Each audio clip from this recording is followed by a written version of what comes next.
إن الحمد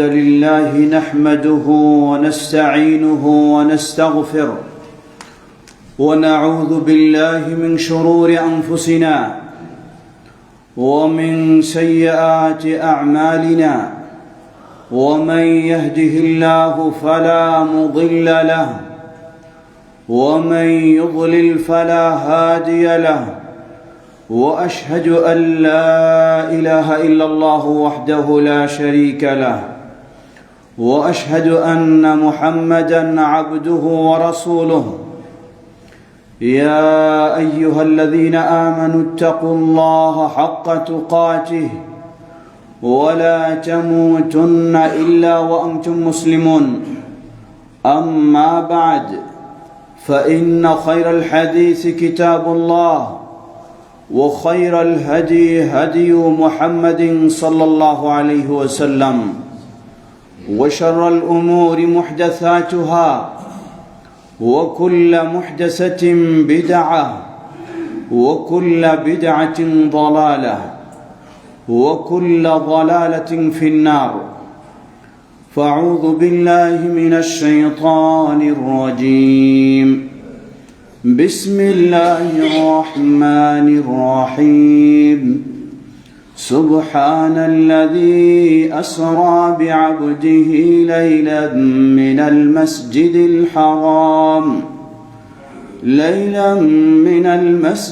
الحرام إلى المسجد الأقصى الذي باركنا حوله لنريه من آياتنا إنه هو السميع البصير আলহামদুলিল্লাহ। শুরুতে আবারও প্রশংসা জ্ঞাপন করছি সেই আল্লাহ সুবহানাহু ওয়া তাআলার, যিনি আমাদেরকে মাসের পর মাস, বছরের পর বছর এভাবে অতিবাহিত করার তৌফিক দিয়েছেন। যে আল্লাহ সুবহানাহু ওয়া তাআলা তার দ্বীনের পথে আমাদেরকে চলার সুযোগ করে দিয়েছেন, তার দ্বীনের পথে আমাদেরকে নির্বাচন করেছেন, সেই আল্লাহ সুবহানাহু ওয়া তাআলার প্রশংসা জ্ঞাপনার্থে বলি আলহামদুলিল্লাহ। অতঃপর অসংখ্য সালাত ও সালাম পেশ করছি প্রিয় রাসূল মুহাম্মদ সাল্লাল্লাহু আলাইহি ওয়াসাল্লাম, তার আসহাবে কেরাম, আহলে বাইত, শেষ দিবস পর্যন্ত তার প্রতিটি একনিষ্ঠ অনুসারীদের উপর। সমবেত মুসল্লিবৃন্দ, হিজরি বর্ষ অনুযায়ী আমরা যে মাসটি অতিবাহিত করছি এটি হলো রজব মাস। আমাদের চাঁদ দেখা অনুযায়ী আজকে রজব মাসের 26তম দিন। রজব মাস প্রসিদ্ধ 4টি হারাম মাসের একটি মাস। যুলকাদা, যুলহিজ্জা, মুহররম এবং রজব। কোরআন সুন্নাহর দৃষ্টিতে রজব মাসে বিশেষ কোনো আলাদা ইবাদত নেই, সাধারণভাবেই যা থাকে তাই। কিন্তু আমাদের প্রচলিত সমাজে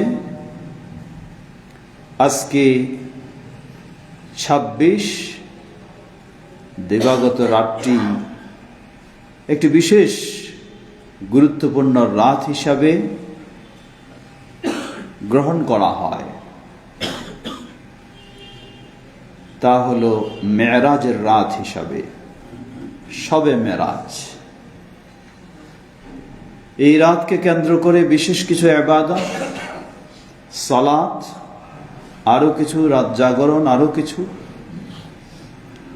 এবং আগামীকালকে শবে মেরাজ উপলক্ষে সিয়াম পালন, এই ধরনের কাজগুলি আমাদের সমাজে করা হয়ে থাকে। আসলে কি সেগুলি ইসলামের ইবাদত,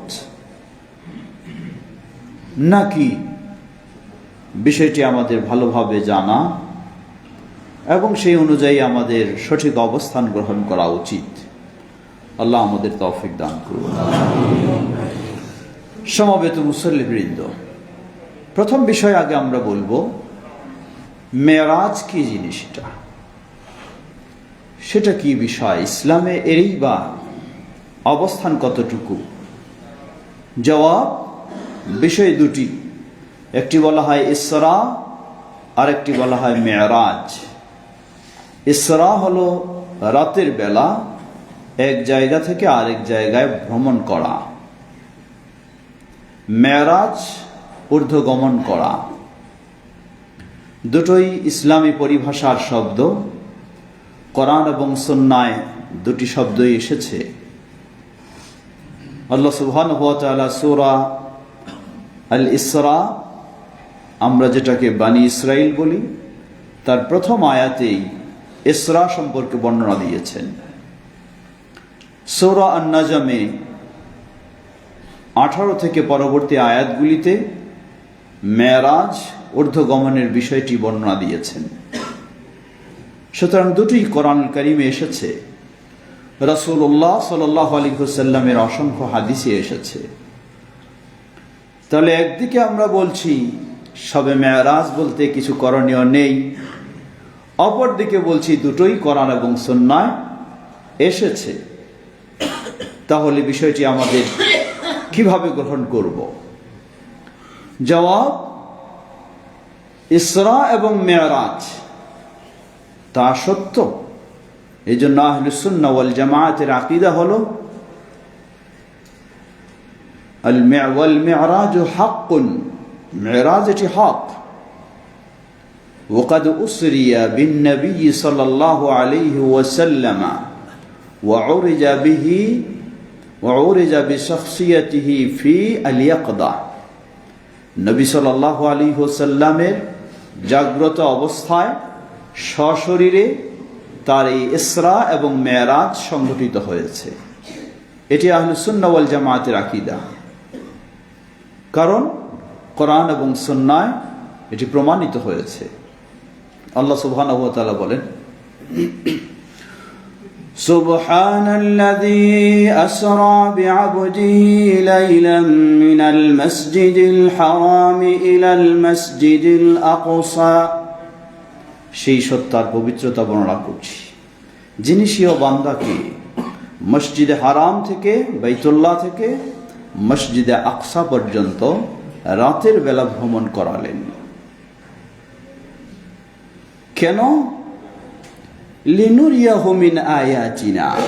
আল্লাহ বলছেন সেই মসজিদে আকসা, যার চতুর্দিকে বরকতময় অসংখ্য নিদর্শন রয়েছে, সেই নিদর্শন সমূহ দেখানোর জন্যই আমি বা আল্লাহ সুবহানাহু ওয়া তাআলা তার প্রিয় বান্দা মুহাম্মদ সাল্লাল্লাহু আলাইহি ওয়াসাল্লামকে রাত্রিবেলা ভ্রমণ করালেন। তা বাস্তব, এটি কাল্পনিক নয়, এটি স্বপ্নের বিষয় নয়।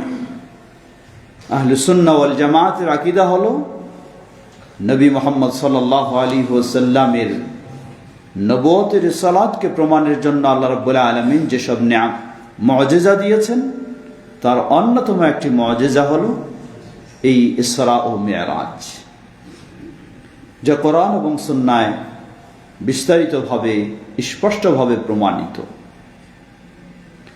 অতএব প্রতিটি মুমিনের এই আকীদা থাকবে যে ইসরা এবং মেরাজ রাসূলুল্লাহ সাল্লাল্লাহু আলাইহি ওয়াসাল্লামের জীবনে সশরীরে জাগ্রত অবস্থায় বাস্তবে আল্লাহ সুবহানাহু ওয়া তাআলা সেটি ঘটিয়েছেন, সংগঠিত হয়েছে।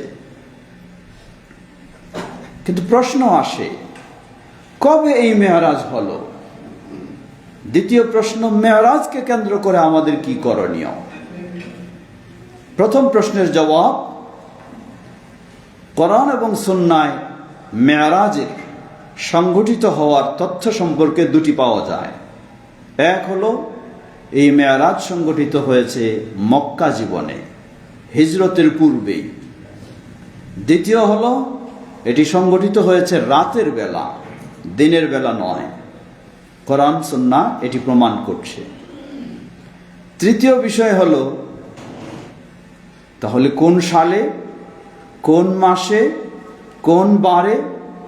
জবাব, ইমাম ইবনে তাইমিয়া রাহিমাহুল্লাহ তিনি বলছেন, মেরাজ কোন সালে, কোন মাসে, কোন বারে সংগঠিত হয়েছে বা কোন দশকে, এ মর্মে কোরআন এবং সুন্নায় নির্ভরযোগ্য গ্রহণযোগ্য কোনো প্রমাণ পাওয়া যায় না। যার কারণে আমরা বলবো মেরাজ অবশ্যই বাস্তব, এটি হক, তা রাসূলুল্লাহ সাল্লাল্লাহু আলাইহি সাল্লামের জীবনে সংগঠিত হয়েছে। এটি একটি বড় ধরনের মুআজিজা। এটি সংগঠিত হয়েছে হিজরতের পূর্বে রাতের বেলা, কিন্তু কোন সাল, কোন মাস, কোন বার তা কোনো স্পষ্টভাবে নির্ভরযোগ্য কোনো প্রমাণে প্রমাণিত হয়নি। কিন্তু প্রচলিত যেই দিন তারিখ বর্ণনা করা হয় এবং গণনা করা হয়, তাহলে এই রজব মাসের 26 দিবাগত 27 রাত, মানে আজকের দিন গিয়ে রাতে এই মেরাজ সংগঠিত হয়েছে। তাই এই রাতটিকে শবে মেরাজ বলে চিহ্নিত করে রাতে বিশেষ সালাত আদায় করা, বিশেষ গোসল করা, বিশেষ আনুষ্ঠানিকতা, বিশেষ ইবাদত, পরের দিনে সিয়াম, এগুলি প্রচলিত রয়েছে। আমরা প্রথমে বললাম যে এটি কোনো স্পষ্ট প্রমাণ নেই কোন দিনে কোন রাতে, কিন্তু এতটুকু প্রমাণ হিজরতের পূর্বে মক্কার জীবনে এবং রাতের বেলা। কেউ প্রশ্ন করতে পারেন, এত বড় একটা গুরুত্বপূর্ণ বিষয়, কিন্তু কবে হলো তা প্রমাণ নেই, দিন তারিখের, এটি কেমন কথা? জবাব, ইসলামে যে ইবাদতগুলি শরীয়ত সম্মত কোন নির্দিষ্ট দিন তারিখে, সেই ইবাদতগুলির নির্দিষ্ট দিন তারিখ স্পষ্টভাবে কোরআন সুন্নাহয় প্রমাণিত। আর যেই বিষয়কে কেন্দ্র করে ইসলামী শরীয়তে কোনো নির্দিষ্ট ইবাদত প্রমাণিত হয়নি, তাই সেই বিষয়ে নির্দিষ্ট কোনো দিন তারিখও কোরআন সুন্নাহয় প্রমাণিত হয়নি। সুতরাং আমরা বলবো মেরাজকে কেন্দ্র করে এই যে দিনটি গণ্য করা হয়, এটি সঠিক নয়। কেন সঠিক নয়? কোরআন সুন্নাহয় এর নির্দিষ্ট কোনো স্পষ্ট বিশুদ্ধ প্রমাণ নেই। দ্বিতীয়, ইতিহাসের দৃষ্টিকোণ থেকে যৌক্তিকভাবেও সেটি টিকে না। কেন? এই মেরাজেই 5 ওয়াক্ত সালাত ফরজ হয়েছে। উম্মুল মুমিনিন খাদিজা রাদিয়াল্লাহু আনহা যতদিন বেঁচে ছিলেন তার জীবদ্দশায় তিনি 5 ওয়াক্ত ফরজ সালাত পাননি। এর মানে তার জীবদ্দশায় মেরাজ সংগঠিত হয়নি। খাদিজা রাদিয়াল্লাহু আনহা কবে ইন্তেকাল করলেন? খাদিজা রাদিয়াল্লাহু আনহা ইন্তেকাল করেছেন নবুয়তের 10ম বছরে রমাদান মাসে। রমাদান মানে এখন চলছে রজব, এরপরে শাবান, এরপরে রমাদান। এই 10ম বছরের রমাদান মাসে তিনি ইন্তেকাল করলেন, অথচ 5 ওয়াক্ত সালাত তিনি তার জীবদ্দশায় পাননি। এর মানে রমাদান পর্যন্ত 10ম বছরে মেরাজ সংগঠিত হয়নি। আর প্রচলিত এই মতটি যা তারিখ উল্লেখ করা হয় সেটি হলো নবুয়তের 10ম বছরের রজব মাসে। তাহলে কেমনে হবে? সুতরাং কোরআন সুন্নাহয় এটি প্রমাণিত নয় এবং বাস্তবেও এটি প্রমাণিত হচ্ছে না। দ্বিতীয় বা তৃতীয় বিষয়, যদিও প্রমাণিত হয় তাহলেও এই রাতকে কেন্দ্র করে আমাদের করণীয় কি? দিনকে কেন্দ্র করে করণীয় কি? জবাব, রাসূলুল্লাহ সাল্লাল্লাহু আলাইহি ওয়াসাল্লাম ও সাহাবায়ে কেরাম শবে মেরাজকে কেন্দ্র করে কোনো বিশেষ ইবাদত করেছেন বলে কোনো প্রমাণ নেই। তাই আমাদের করণীয় কিছুই নেই। যদি করে থাকি তাহলে এটিকে বলতে হবে বিদআত। আল্লাহ রাসূল সাল্লাল্লাহু আলাইহি ওয়াসাল্লাম বলেন, মান আমিলা আমালান লাইসা আলাইহি আমরুনা ফাহুয়া রাদ। যে ব্যক্তি এমন কোন আমল করবে যেই আমলের ক্ষেত্রে আমাদের কোনো নিয়ম নীতি নেই, সেটি প্রত্যাখ্যানযোগ্য, গ্রহণযোগ্য নয়। সমবেত মুসল্লিবৃন্দ, ফিরে আসি রাসূলুল্লাহ সাল্লাল্লাহু আলাইহি ওয়াসাল্লামের জীবদ্দশায় নবুয়ত রিসালাতকে প্রতিষ্ঠিত করার জন্য আল্লাহ সুবহানাহু ওয়া তাআলা অনেক মুআজিজা দিয়েছেন। সেগুলির অন্যতম একটি হলো এই ইসরা ও মেরাজ। তা কিভাবে? আল্লাহ রাসূল সাল্লাল্লাহু আলাইহি ওয়াসাল্লামের সেই 1400 বছর পূর্বে, আজকে উন্নত প্রযুক্তির যুগে, বিজ্ঞানের যুগে মানুষ বহু ঊর্ধ্বে যাচ্ছে, কিন্তু আল্লাহ সুবহানাহু ওয়া তাআলা নবী মুহাম্মদ সাল্লাল্লাহু আলাইহি সাল্লামকে এমন শ্রেষ্ঠত্ব দিয়েছেন, এমন মর্যাদা দিয়েছেন, কিয়ামত পর্যন্ত কোনো মানুষের পক্ষে সেই ঊর্ধ্ব জগতে সশরীরে যাওয়া সম্ভব হবে না। সুবহানাল্লাহ। মানুষ এখন ঊর্ধ্ব জগতে সর্বোচ্চ কোথায় যাচ্ছে? চাঁদের দেশে। চাঁদের দেশ পৃথিবী থেকে দূরত্ব কত? প্রায় 3,80,000 কিলোমিটার। 3,80,000 কিলোমিটার। আল্লাহ সুবহানাহু ওয়া তাআলা নবী সাল্লাল্লাহু আলাইহি সাল্লামকে 1400 বছর পূর্বে তাকে নিয়ে গেছেন মসজিদে হারাম থেকে বাইতুল মুকাদ্দাস। আল্লাহ সেই মসজিদে আকসাকে সেই জালেম সন্ত্রাসী ইহুদিদের থেকে মুক্ত করুন। সেই নির্যাতিত মাজলুম ফিলিস্তিন মুসলিমদেরকে আল্লাহ হেফাজত করুন। ঘাতক সন্ত্রাসী ইহুদিদেরকে তাদের ষড়যন্ত্রে আল্লাহ ধ্বংস করুন। সমবেত মুসল্লিবৃন্দ, অতঃপর মসজিদে আকসা থেকে ঊর্ধ্ব জগৎ, প্রথম আসমান, দ্বিতীয় আসমান, তৃতীয় আসমান, চতুর্থ, পঞ্চম, ষষ্ঠ, সপ্তমেরও ঊর্ধ্বে যেখানে জিবরিল আলাইহিস সালাম অপারগতা প্রকাশ করলেন, এমনও ঊর্ধ্বে আল্লাহ সুবহানাহু ওয়া তাআলা নবী মুহাম্মদ সাল্লাল্লাহু আলাইহি সাল্লামকে নিলেন। কতটুক দূরত্ব? যা সহিহ হাদিসে এসেছে, পৃথিবী থেকে প্রথম আসমানের দূরত্ব হলো 500 বছরের রাস্তার সমান।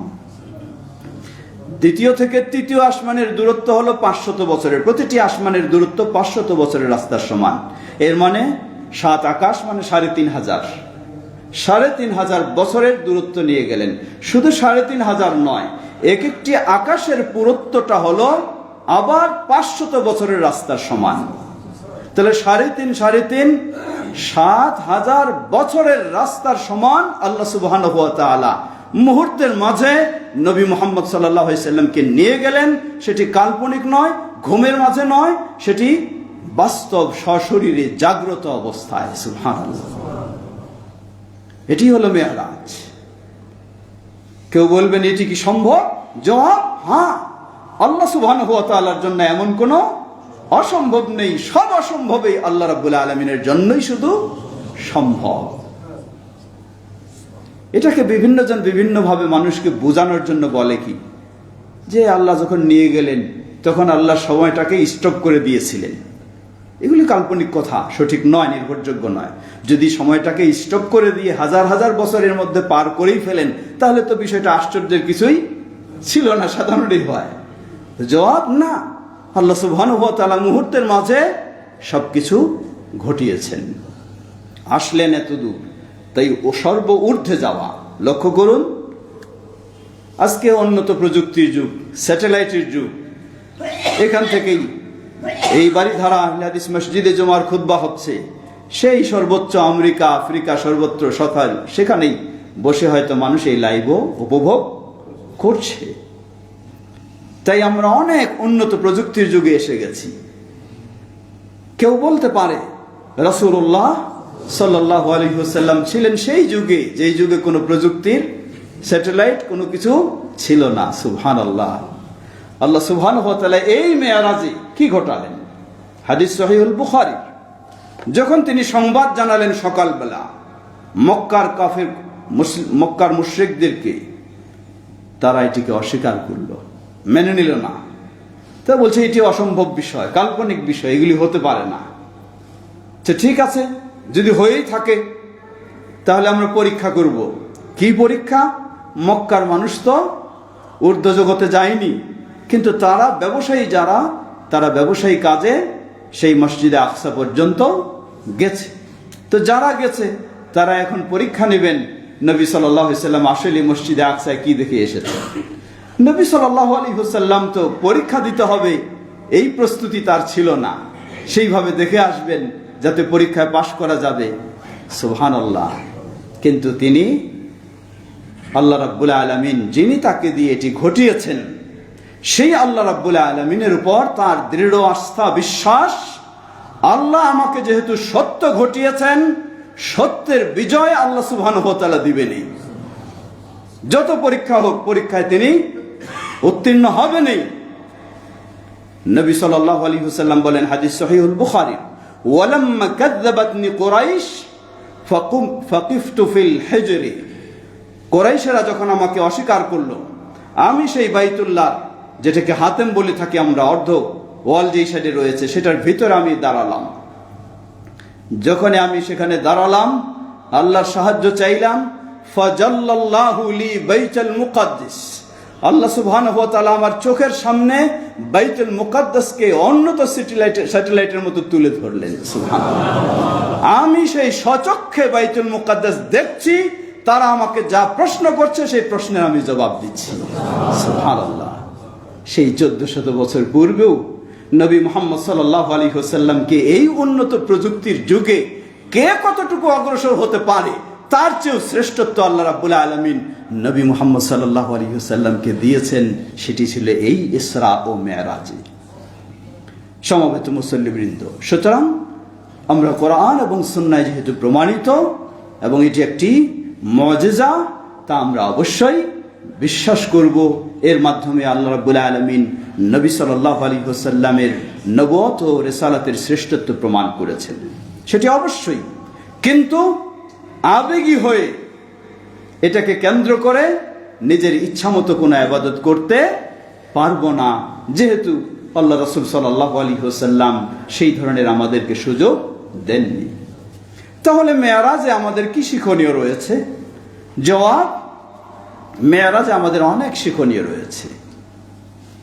বিশেষ করে আফসোস এর সাথে বলতে হয়, এই মেরাজের ঘটনা দেখুন আমাদের আলেম ওলামারাও বিভিন্ন ওয়াজ মাহফিলে বর্ণনা করে থাকেন যে আল্লাহ রাব্বুল আলামিন মেরাজে এই ঘটলো সেই ঘটলো, অথচ সেই আলেম ওলামারাই আবার বিশ্বাস করেন যে আল্লাহ সুবহানাহু ওয়া তাআলা স্বসত্তায় সর্বত্র বিরাজমান। নাউযুবিল্লাহ, এটি কুফরি আকীদা।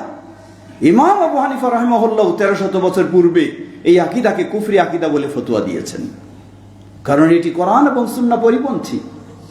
এজন্য হানাফি মাযহাবেরই প্রসিদ্ধ ইমাম ইবনে আবিল ইজ আল হানাফি রাহিমাহুল্লাহ, তিনি শারহুল আকীদা আত-তাহাওয়িয়ায় এই বিষয়টি বিস্তারিত আলোচনা করতে গিয়ে তিনি বলছেন, ওয়া ফি হাদিসিল মিরাজি সুবুতু সিফাতি উলুইল্লাহি তাআলা লিমান তাজাব্বারা। মেরাজের ঘটনাটাই যদি একটু কেউ চিন্তা করে দেখে, তাহলে তার কাছে স্পষ্ট হবে যে আল্লাহ সুবহানাহু ওয়া তাআলা স্বসত্তায় সর্বত্র বিরাজমান নন, তিনি রয়েছেন সপ্ত আসমানের ঊর্ধ্বে, আরশের উপরে। সুবহানাল্লাহ, এই মেরাজ সেই আকীদা শিক্ষা দেয়। বলুন কেমনে? নবী সাল্লাল্লাহু আলাইহি ওয়াসাল্লাম পৃথিবীতে ছিলেন, পৃথিবীর শ্রেষ্ঠ জায়গা হলো বাইতুল্লাহিল হারাম মক্কা, সেখানে আছেন, কিন্তু কোনোদিন সুযোগ হয়নি আল্লাহর খুবই নিকটে পৌঁছা। গেলেন সেখান থেকে বাইতুল মুকাদ্দাস, তবু আল্লাহর খুব নিকটে পৌঁছা সুযোগ হয়নি। গেলেন প্রথম আসমান, দ্বিতীয় আসমান, তৃতীয় আসমান, চতুর্থ আসমান, পঞ্চম, তবু নয়। ষষ্ঠ, তবু নয়। সপ্তম, তবু নয়। সপ্তমের আরো উপরে যখন গেলেন, তখনই আল্লাহর খুবই নিকটে পৌঁছার সুযোগ হলো। সুবহানাল্লাহ, এটি প্রমাণ করে আল্লাহ সুবহানাহু ওয়া তাআলা যদি স্বসত্তায় সর্বত্রই বিরাজমান থাকতেন, তাহলে তো সব জায়গায় আল্লাহর নিকটে গিয়ে তিনি পৌঁছতে পারতেন, কিন্তু তা তো কোনোদিন হয়নি, ঘটেনি। এটি প্রমাণ করে এই মেরাজ যে আল্লাহ সুবহানাহু ওয়া তাআলা স্বসত্তায় তিনি হলেন আরশের উপরে, যা নিজেই নিজের পরিচয় দিয়েছেন, আর রহমানু আলাল আরশি ইস্তাওয়া, দয়াময় রহমান তিনি সেই আরশের উপরে। আরশ কোথায়? সপ্ত আসমানের উপরে হলো কুরসি, কুরসির উপরে হলো সেই আরশ। আরশ হলো আযমু খালকিল্লাহ, আল্লাহ সুবহানাহু ওয়া তাআলার সকল সৃষ্টির সবচেয়ে বড় সৃষ্টি হলো আরশ, কারণ এই আরশের উপরেই যিনি সবচেয়ে বড় তিনি রয়েছেন সুবহানাহু ওয়া তাআলা। সমবেত মুসল্লিবৃন্দ, সুতরাং এই মেরাজ ইসরা আমাদেরকে শিক্ষা দেয় যে আল্লাহ সুবহানাহু ওয়া তাআলা তিনি হলেন স্বসত্তায় আরশের উপরে, সর্বত্র বিরাজমান নন। তবে সেখান থেকে তিনি দেখেন আমরা যা কিছু করি, সেখান থেকে তিনি শুনেন আমরা যা কিছু বলি, সেখান থেকে তিনি সব ক্ষমতা রাখেন, সেখান থেকেই তিনি সব জ্ঞান রাখেন। অতএব এই মেরাজ আমাদেরকে সেই আকীদা শিক্ষা দেয়। দ্বিতীয়, এই মেরাজ আমাদেরকে শিক্ষা দেয় আল্লাহ সুবহানাহু ওয়া তাআলা এই মেরাজের রাতেই, এই মেরাজেই তার বান্দার জন্য 50 ওয়াক্ত সালাত ফরজ করেছেন। দিন রাত 24 ঘন্টায় 50 ওয়াক্ত, সুবহানাল্লাহ। চিন্তা করে দেখুন, 50 ওয়াক্ত মানে কি? 24 ঘন্টায় আধা ঘন্টা নয়, প্রায় 26 বা 25 মিনিট পর পর এক ওয়াক্ত আসবে, 25 মিনিট পর পর। কিন্তু আল্লাহ সুবহানাহু ওয়া তাআলা তার বান্দার প্রতি সদয় হয়ে নবী মুহাম্মদ সাল্লাল্লাহু আলাইহি ওয়াসাল্লাম মুসা আলাইহিস সালামের বিশেষ পরামর্শে আল্লাহর কাছে বারবার আবেদন করেন, আরো কমান, আরো কমান, আরো কমান। শেষটি কমিয়ে 0 বাদ দিয়ে শুধু রাখলেন 5। কিন্তু আল্লাহ রাব্বুল আলামিন বলেন, লা ইউবাদদালুল কাউলু লাদাইয়া, আমি যা বলেছি সেটাই, পরিবর্তন হয় না আমার কথা। আমি 50 দিয়েছি, বান্দার অক্ষমতা দুর্বলতার জন্য সেটাকে 5 করেছি। কিন্তু এই 5 যে ব্যক্তি সঠিকভাবে আদায় করবে, সে 50-এরই সওয়াব লাভ করবে। সুবহানাল্লাহ, সুবহানাল্লাহ। এই মেরাজ আশ্চর্যের বিষয় হলো, লক্ষ্য করুন, একজন মানুষের মুসলিম বলে দাবি করে, তার 5 ওয়াক্ত সালাতের কোনো খোঁজ খবর নাই, কিন্তু ইমাম সাহেব খতিব সাহেবকে আসে জিজ্ঞাসা করে কবে শবে মেরাজ, আর কবে শবে মেরাজের কত রাকাত তিনি সালাত পড়বেন। কি আশ্চর্য দেখুন, যেটা ফরজ তার জন্য না হলে মুসলিম থাকতে পারে না, সেটার কোনো খোঁজ খবর নেই। মেরাজ থেকেই যেই সালাত পেয়েছি, এটার কোনো খোঁজ খবর নেই। আর মেরাজ, শবে মেরাজকে, মেরাজের রাতকে কেন্দ্র করে সে বেদাতি সালাত আদায় করবে, এটি নিয়ে সে ব্যস্ত। এগুলি হলো ইবলিসি চিন্তা। ইবলিস এভাবেই মানুষকে কিছু বিষয় তাদের কাছে চমকপ্রদ করে তুলে, আকর্ষণীয় করে তুলে, আসল দিন থেকে মানুষকে বিচ্ছিত করে রাখে, বঞ্চিত করে রাখে। এই মেরাজ আমাদেরকে আরো অনেক কিছু শিক্ষা দেয়। নবী সাল্লাল্লাহু আলাইহি ওয়াসাল্লাম মেরাজে দেখলেন, দেখানো হলো অনেক কিছু, দেখানো হলো জান্নাত, দেখানো হলো জাহান্নাম, জাহান্নামীদের কিভাবে শাস্তি দেওয়া হচ্ছে তাও দেখানো হলো। দেখলেন এক শ্রেণীর মানুষ যাদের হাতের নখগুলো তামার নখের মতো বড় বড়, সেগুলি দিয়ে চেহারা এবং সম্মুখ থেকে গোস্তগুলি ছিঁড়ে ছিঁড়ে তারা যেন ভক্ষণ করছে, আর এই কঠিন ভয়াবহ শাস্তি ভোগ করছে। নবী সাল্লাল্লাহু আলাইহি ওয়াসাল্লাম জিজ্ঞাসা করলেন, এরা কারা? জিবরিল আলাইহিস সালাম বললেন, এরা হলো আপনার উম্মতের ওই সব ব্যক্তিরা যারা দুনিয়াতেই মানুষের গোস্ত ভক্ষণ করতে খুবই আগ্রহী ছিল, খুবই আকাঙ্ক্ষী ছিল, খুবই পছন্দ করত। তাই এখন তাদের সেই শাস্তি। দুনিয়াতে মানুষের গোস্ত ভক্ষণ মানে, আল্লাহ সুবহানাহু ওয়া তাআলা বলেন, ওয়ালা ইয়াগতাব বা'দুকুম বা'দা আইয়ুহিব্বু আহাদুকুম আন ইয়াকুলা লাহমা আখিহি মাইতাতান ফাকারিহতুমুহ। তোমরা একে অপরের পরনিন্দা, গীবত, এই সমালোচনা নিয়ে ব্যস্ত থাকো না। তোমরা কি চাও তোমাদেরকে কেউ পছন্দ করে তোমাদের একজন তার মৃত ভাইয়ের গোস্ত ভক্ষণ করবে? নবী সাল্লাল্লাহু আলাইহি ওয়াসাল্লাম এই মেরাজে সেটি দেখে এসেছেন।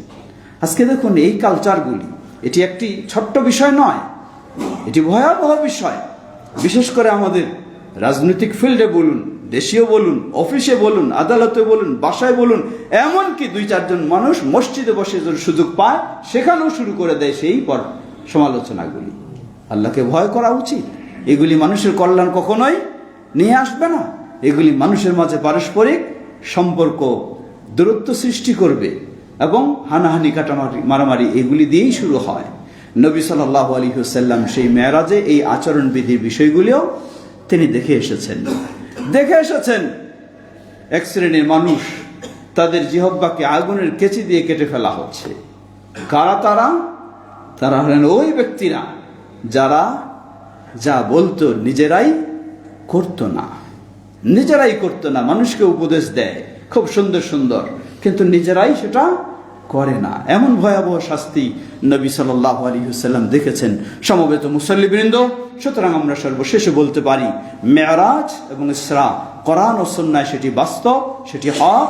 জাগ্রত অবস্থায় নবী সাল্লাল্লাহু আলাইহি ওয়াসাল্লামের জীবদ্দশায় সেটি সংঘটিত হয়েছে। নবুয়ত এবং রিসালাতকে প্রমাণের জন্য আল্লাহ রাব্বুল আলামিন এই মুআজিজা দান করেছেন। তাই সেখান থেকে আমাদের রয়েছে শিক্ষণীয় বিষয়, সেখান থেকে রয়েছে আমাদের জীবনকে সুন্দর করার অনেক কিছু গ্রহণের বিষয়। কিন্তু মেরাজের দিন তারিখ নির্দিষ্ট প্রমাণিত না হয়, কোনো দিন তারিখকে নির্দিষ্ট আমরা করে নিতে পারবো না। শুধু এতটুকুই বিশ্বাস করব, এটি ঘটেছে মক্কা জীবনে, সংগঠিত হয়েছে রাতের বেলা, দিনের বেলা নয়। আর এই মেরাজকে কেন্দ্র করে প্রচলিত সমাজে যেই শবে মেরাজ বলে উদযাপন করা হয়, যেখানে রাতে ইবাদত বলুন আর দিনে সিয়াম বলুন, এটি অবশ্যই বর্জনীয়। নবী সাল্লাল্লাহু আলাইহি ওয়াসাল্লাম ও সাহাবায়ে কেরামদের সুন্নাহ পরিপন্থী, যা এটি বেদাত, এটি মানুষকে গুনাহের দিকে নিয়ে যাবে, কখনো সওয়াবের দিকে নেবে না। আমরা সেটি থেকে বিরত থাকার চেষ্টা করি এবং মেরাজ থেকে শিক্ষা নিয়ে আমাদের জীবনকে আরো সুন্দর করার চেষ্টা করি। ওয়া আখিরু দাওয়ানা আলহামদুলিল্লাহি রাব্বিল আলামিন ওয়া সাল্লাল্লাহু আলা নবিনা মুহাম্মদ ওয়া আলা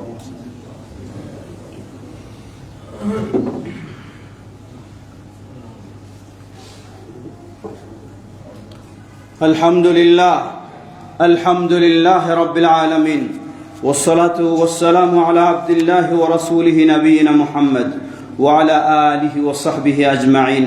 ফাআউযু বিল্লাহি মিনাশ শাইতানির রাজীম। বিসমিল্লাহির রহমানির রহিম। সুবহানাল্লাযী আসরা বিআবদিহি লাইলাম মিনাল মাসজিদিল হারামি ইলাল মাসজিদিল আকসাল্লাযী বারাকনা হাওলাহু লিনুরিয়াহু মিন আয়াতিনা ইন্নাহু হুয়াস সামিউল বাসীর। فأيها الناس، في هذه الآية أخبرنا سبحانه وتعالى أنه أسرى بعبده من المسجد الحرام إلى المسجد الأقصى، وهو معروف في الإسلام بالإسراء. كذلك حصل من مسجد الأقصى إلى السماء السابعة المعراج.